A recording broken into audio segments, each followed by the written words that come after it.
Man, another nothing episode. I'm gonna have to struggle to find something to talk about with this. No, God, holy shit. So much has happened in this episode. This is Mandalorian the Jedi episode. And just man, for all the episodes prior that were just kind of side quests and maybe a little bit of information, man, this one just lays it on, man. Like, holy shit. Like, this is clearly what they've been building up to. Like, yeah, another side mission, maybe a little bit here and there. Then just boom, all this shit. Oh my God. So, I mean, probably goes without saying, I love this episode. I'm going to go into more detail here. If you've seen the other ones, you know this, but just in case you don't, I should make it very clear. I have not seen the Clone Wars show. I have not seen Star Wars Rebels. I do know who, although I do have to look down and remind myself of her name, Ahsoka Tano, is that... I always thought it was Asho, but it's Aso apparently. Ahsoka Tano. I'm butchering this name, I know I am, but all I know is that this is like a super famous character, and it's like one of the few things everybody in Star Wars can agree on, like just everybody loves this character, but even if you don't know who this is, kind of like me, it's still a good episode.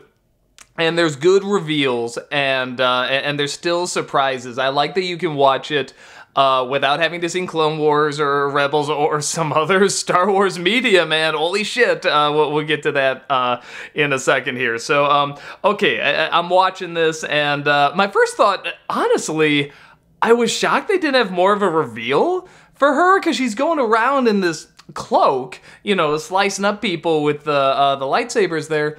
But, like, as soon as she's on screen, like, as soon as she, like, kills her first person, like, the lightsaber reflects her face, so you can see it's her. So that was a little weird. I thought it's one of the few times where I'm like, you could have milked that a little bit more. But when you see her as Rosario Dawson, playing her, she looks great. And, man, you know, it's funny, because she, it's kind of like the Carl Urban of just being in geek stuff. Like, she's really good at sort of popping up in all these things that have kind of like this comic book, sci-fi following. And again, for someone that has not seen Clone Wars, what I got out of her, just from her performance, and, you know, it's not like, I mean, she definitely has a fair amount of dialogue, but it's not like, oh, this is like layers upon layers written here. I got from her performance is that this is someone that has seen, kind of like Obi-Wan, like someone that's just seen a lot in her time, and it's just gone through a lot of shit, had to go through a lot of struggles, and now she comes through on the other side, like, stronger and, you know, more focused and more centered, and just the looks that she gives throughout this whole thing. I mean, I feel like she could just act this whole episode just with her glares, just with her little smirks, just with her, you know, sizing things up, honestly. I mean, you just watch her eye acting in this, and it's really, really good. You just know there's like a history to this character, and I thought, I always liked Rosario Dawson. I've never disliked her at all. I always thought she did good, but like, for just a part where she, you know, like this one episode, this one show representing this character that, you know, has like this vast history, for someone that's never seen the show, I see that history just in her glances. Like, I really thought she nailed that. There's some actors who had to play like famous characters, even ones that played them before, like when Harrison Ford came back to play Indiana Jones. It didn't feel right. Like, it felt like, oh, he's trying to prove something. He's trying to act more rough and gruff and bigger, and you can tell he's kind of been out of the saddle for a bit. But when he came back to do Han Solo, I thought he did a great job. But that's kind of what I'm talking about, is that when you had to play just this larger than life character, sometimes the performance can show that pressure, you know, and even either overthink it or underthink it, I don't know, but I felt like she found like the good middle ground. She found that balance where it's like, okay, like, even, and again, I have not ever seen the show Clone Wars, but I'm looking at her like she's got a pass, man. Like she's like, I want to know more about this character just from watching her in this. So props to you there.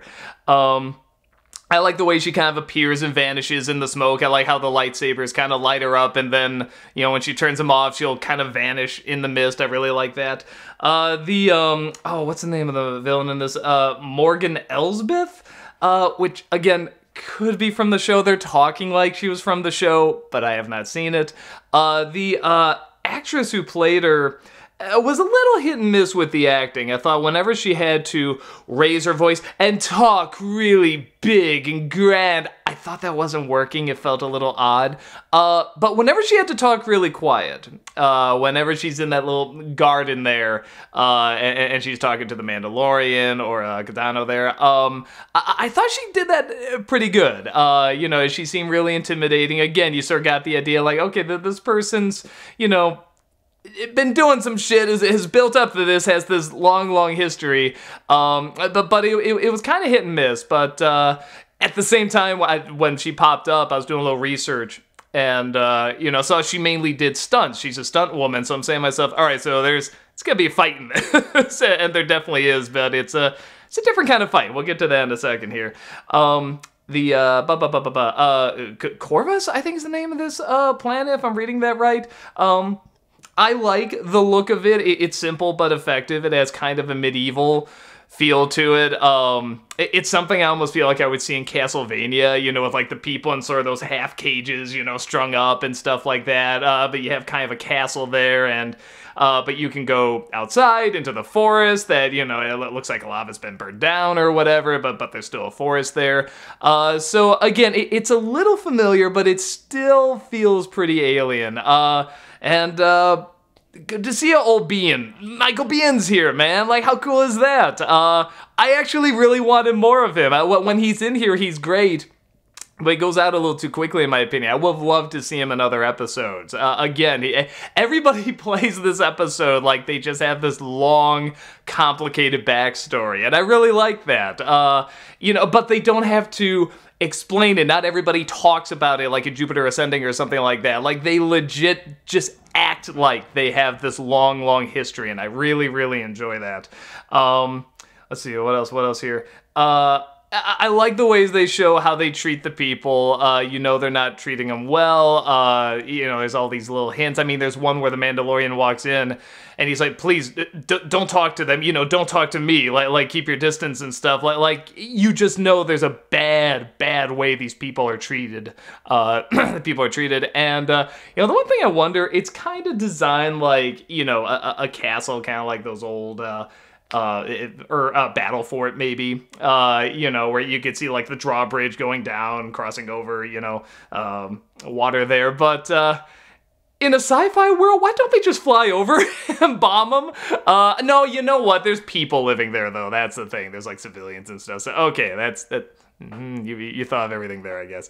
But yeah, I like the way they show how they treat the people. I love the way like the robots move in this. Again, whenever you see robots in like Star Wars, particularly like the you know, Phantom Menace and all that stuff. I mean, they move like robots, but they do all these kooky, weird things or say weird lines. There's something almost menacing about how these robots move. And they don't do much movement, but there's just sort of this, I can't even explain it. There's something like very sharp and precise, but it still kind of looks like they're there also. Like, it doesn't just look like, oh, they CG'd something there, even though you know that's the only way they could have done this. So yeah, so I like the movements on that. The whole atmosphere of this place has a good threatening vibe to it. Again, maybe this is something that was in the other shows. I didn't know the metal that Mandalorian's wearing, the armor that's made out of. Even lightsabers can't pierce that. I was just like, holy shit. And then when you see, you know, what they're offering the Mandalorian, they're saying, you know, that will give you this spear made out of that same metal. You know that's going to lead to a fight. It's going to be like really cool. So again, there's all these little hints dropped off in there. And even when, even things that you've seen in other episodes, like the little knob from the cockpit there, that Baby Yoda, might be the last time I call him that, was trying to get to it. Even that plays a part later on. So I love how all these little things that you're like, well, okay, that's a side quest, that's a side quest. Like, it's all slowly been building up, you know, to a major episode like this. Let's talk about, his name is Grogu. What? Like, Baby Yoda has a name now, and it's not just the child. I refuse to call him the child. That's a stupid name. Like, even the little breakfast cereal is like, it's the child. I'm like, no, you can't just call him the child. We're all gonna call him Baby Yoda, but now he has a name, Grogu, and it's like, that's awesome. It's a good name. I'll call him that. I'm totally down for that. You know, so now we can finally stop calling him Baby Yoda, and I'm excited to see, you know, like, what happens with Grogu now, because now we know his history. He was raised on Coruscant, apparently trained, which, I mean, but he's a baby, but he's also 50 years old. It's like, how does this work? I'm not sure, but I guess I'm open to it. It's something about that sounds weird, but then again, you see they're communicating telepathically, mentally, and apparently, yeah, he was, you know, they hid him and they were training him. Katano says the only one she's ever seen was Yoda, pretty much, so that this is like a rare thing. But again, a good lead-in when she holds his hand and sort of, whatever, reads his mind, says, I sense much fear in you. You know what that's referring to? As referring to, you know, Anakin. And, you know, so she doesn't want to train him, but she kind of fools Mandalorian. Again, poor guy gets duped all the time, into helping her out with her quest here, saying, you know, help me out. I'll get him trained. I guess maybe that's the terminology she used. And what I like too is that, you know, the Elsbeth character, you know, she says, you know, if you get this Jedi, I'll give you this spear. And he says, where do I find this Jedi? And he didn't agree to it. And I remember keeping that in mind. I'm like, you know, he didn't say yes. He just says, where do I find the Jedi? So that's his little workaround. That's his way of still keeping honor, you know, but still, you know, getting what he wants. So I like that. I like he doesn't just straight up lie, and he still stands true to keeping to a promise and agreement and stuff like that. So I really, really like that. Again, the bit where you see the connection between the Mandalorian and Grogu, you know, he won't take the stone from her hand, but he'll take that little device from his hand, you know, that little knob. That's great. Again, that's just taking something that just looked like a throwaway joke and really utilizing it, really tying into the story here. What else? The lead-in to that fight, the saber spear fight there, was great. I love when they see each other in whatever that was, that garden. They look at each other, they just don't even say a word. They just take off their robes, they get out their weapons. And I like that this fight is more of, I don't know if this is the correct terminology or however I put it, but it's more like a samurai fight. It's not as showy. It's not as boom, boom, boom, boom, boom, boom, you know, like you do like 8, you know, moves at a time. I like that. There's this sense that they both are trained so well at what they do. They're trying to size up the other, and they're just trying to make every swing count. Like every hit is either, you know, like this is a defense or this is a strike, and it's like chess. You're trying to think like 10 steps ahead, what is this person gonna do? So just in those couple of strikes, that can make, you know, a big difference. And again, I think a lot of that, because you think like Darth Vader and Obi-Wan, the first Star Wars movie, you know, like when they're fighting, that doesn't look like two masters that have been like trained for years and years, and they just really know each other's moves. I mean, they just look like two old guys holding these swords pretty much, and tap, maybe like two guys who were just given these swords. It's like, I don't know, tap them or do something like that. Here, the way they hold each other, the way they look at each other, their stances and everything, they're moving like they know this fighting method, and they have to be really, really careful because they know one wrong move and, you know, you could be dead pretty much. And it comes close to that. You know, one of her lightsabers is, you know, knocked out of her hand, and so she's down to only one. She has to, again, like change even the way she holds it and everything. So, I actually really like that it wasn't, it's not like Force Awakens where there's a lot of, you know, like a lot of anger behind it, or Return of the Jedi. but it's also not like Phantom Menace or Revenge of the Sith, where they're flying around, flipping, and stuff like that. Like, this was a good middle ground. Again, the way they played it, you could tell. Everyone acts like there's just this long history behind everything. Even if I don't know what that history is, like, I can sense it. I can really, really get it from their performances and the way they hold themselves. So I really, really, really like that. It's definitely a show don't tell way of storytelling. I love the cliche, you know, where was it? We're a lot alike, you and I, when Michael Bihn's talking to Mandalorian. In a strange way, I kind of like it cutting back to them, because they're kind of doing the same thing. They're waiting to see what the other's gonna do before, you know, instead of just having this great big battle. He says that great cliched line, and I love when Katana wins, you know, like, he listens, and he's like, sounds like you won. Like you can just tell by listening. He's like, yeah, okay, that sounds right. And of course he tries to backstab him and get shot. But again, I wanted more of him. I just really, really wanted more of him. I really, really like him. It's one of the few characters I really hope he comes back. I hope he's not, like, dead, because I kind of want to know his story. I want to know his background and what he'd do after that, where he would go. So, I don't know. I hope they bring him back, but I'll understand if not. Again, that's leave him wanting more kind of thing. Man, maybe I really don't want him back. Maybe that's the perfect amount of that character I needed. Holy shit, man. I just wrote down big letters. Thrawn! Like, what? Thrawn's gonna be in this? Man, fuck! Oh, okay, so again, I haven't seen really the sideshows that much, but long time ago, I read those books, and he even worked his way into, like, the game TIE Fighter. Like, anytime they could kind of work him into something, they would, because he was such a good villain. And then when the sequel trilogy was coming out, they're like, oh, and Thrawn's not gonna be the villain, it's not gonna be tied to that or anything, and there was, like, this letdown, like, okay, you're gonna do something different, but man, we could have seen Thrawn.